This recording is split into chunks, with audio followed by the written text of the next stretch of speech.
একটু দুধ বাঁচানোর জন্য দেখতে পাচ্ছেন কি সুন্দর টোনা লাগানো হয়েছে বাছুরটিকে, যাতে মায়ের দুধ না খেতে পারে। দেখতে পাচ্ছেন সারাদিন চড়িয়ে বেড়ায়।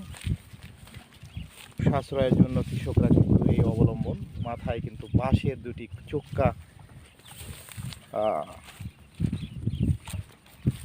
দুটি ডান্ডা লাগিয়ে দেওয়া হয়েছে। দেখতে পাচ্ছেন আমাকে দেখে ভয় পাচ্ছে।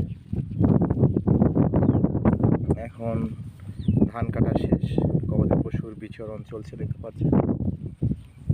ধন্যবাদ সবাইকে। খেলার ওয়ার্ম আপ করছে, দেখতে পাচ্ছেন। খেলা একটু পরে শুরু হয়ে যাবে। গুলি প্র্যাকটিস করছেন, একটু পরে খেলা শুরু হবে। একজন খেলোয়াড়কে দেখতে পাচ্ছি। আসসালামু আলাইকুম ভাই, আপনার নাম কি? রায়হান। রায়হান, আপনি কোন দলে খেলছেন আজকে? গাজীপুর। আজ কোথায় খেলছেন? জয়দেবপুর। অনেক দূর থেকে এসেছেন ভাইরে, কিন্তু আজকের খেলা আপনাদের আশা কি? জি, আজকের খেলা আপনাদের আশা কি? বৃষ্টি ভেজা খেলার মাঠে কেমন খেলার আশা করছেন? মাঠ বাড়ি দিয়ে বেস্ট খেলাটা দিতে পারে। তারপর আশা কেমন? ইনশাল্লাহ। ধন্যবাদ। দেখতে পাচ্ছেন